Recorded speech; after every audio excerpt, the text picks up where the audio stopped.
Muy buenas tardes. Soy la maestra Patricia Juárez Arista y en esta ocasión estaremos abordando la segunda parte de la sesión número 1.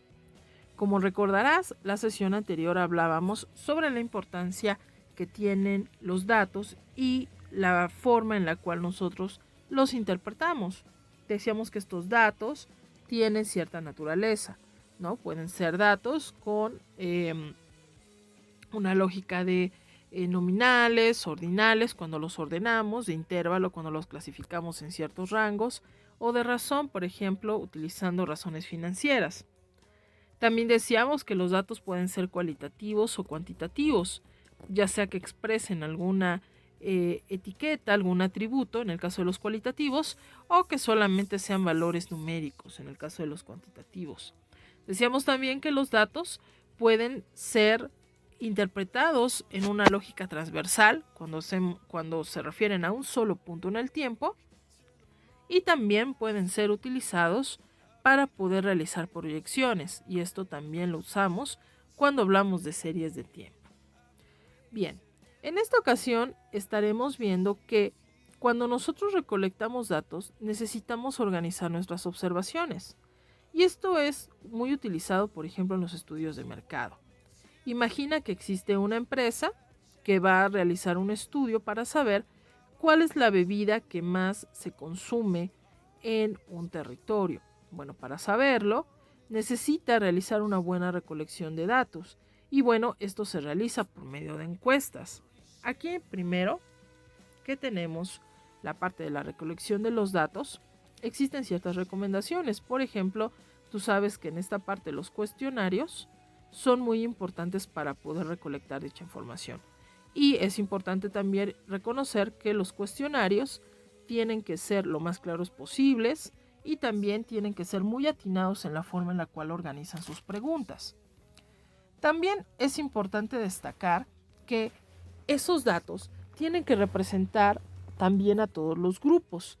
Imagina que hacemos un estudio de mercado y en ese estudio de mercado nosotros entrevistamos a personas que en su mayoría son, por ejemplo, son adultos de la tercera edad, ¿no? Supongamos que son de la tercera edad, pero nosotros deseamos saber los gustos de las personas en la ciudad de Puebla con respecto a ciertas bebidas gaseosas. Bueno, si nosotros realizamos a lo mejor en nuestros cuestionarios a cierta hora del día, en ciertos lugares donde a lo mejor suele haber personas de la tercera edad, ojo, estoy haciendo un ejemplo a lo mejor bastante burdo, pero ahorita vas a entender el punto. Si nosotros obtenemos nada más información de estas personas, lo más seguro es que solo obtengamos datos de la, bueno, con gustos de la tercera edad, y a lo mejor nos vamos a topar con que todas las personas o su mayoría toman bebidas sin azúcar, ¿no? O bebidas que tengan algún sustituto de azúcar. Imagina que esto no se llega a ver, y entonces tú haces a lo mejor 1000 cuestionarios. De tal forma que en esos cuestionarios no está representado también el otro universo de población. Es decir, aquellos que sí consumen bebidas, bebidas azucaradas, que estamos hablando de buena parte de los jóvenes.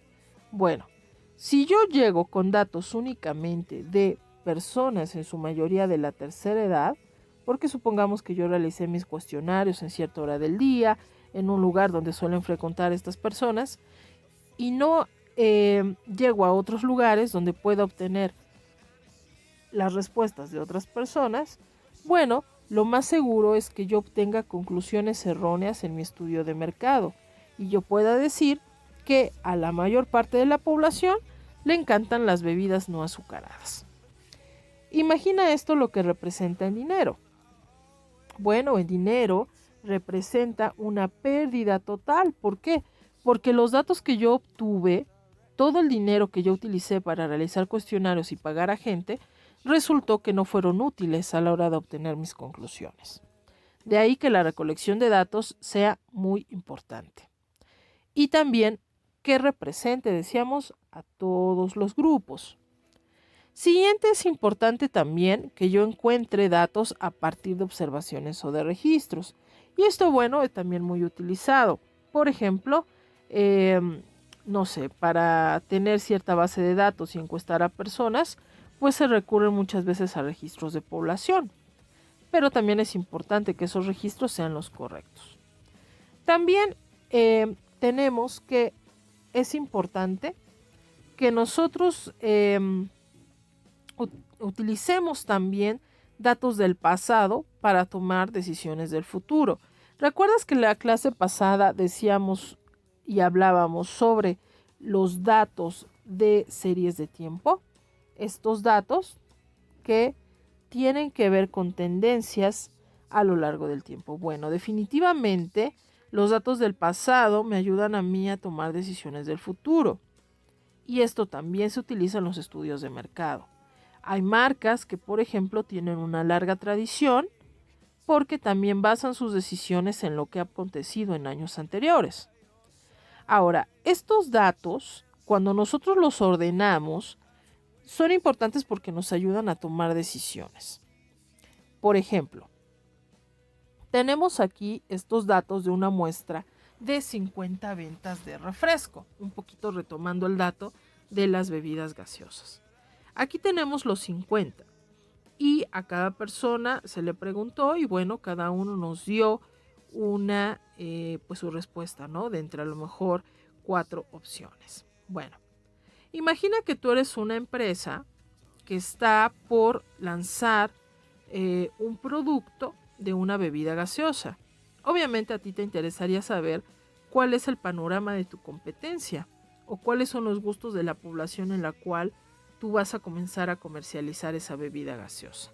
Bueno, con estos datos entonces nosotros podemos realizar muchísimas interpretaciones, pero lo más importante, con estos datos nosotros podemos tomar decisiones y es lo que a nosotros nos interesa.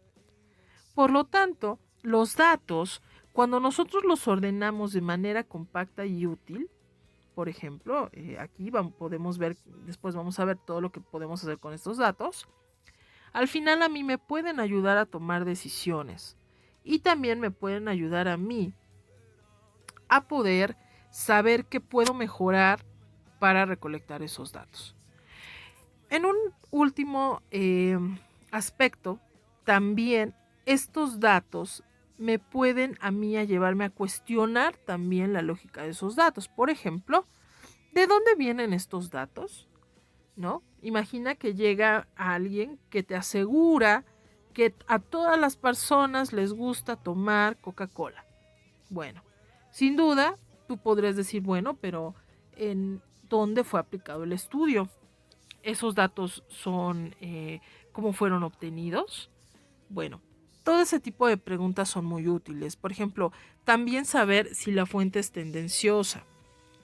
Al respecto, es un poco lo que mencionábamos en el ejemplo anterior, ¿no? Si yo entrevisto únicamente a personas de la tercera edad, bueno, pues yo puedo sacar un resultado que obviamente me va a decir que al grueso de la población le gustan las bebidas no azucaradas.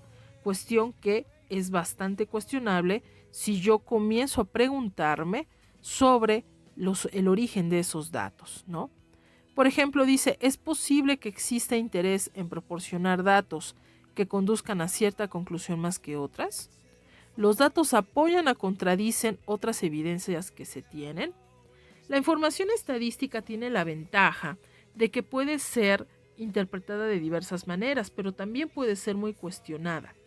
Y para ello vamos a ver que existen ciertas técnicas y medidas que nosotros podemos utilizar para poder dar una mejor validez a nuestros datos.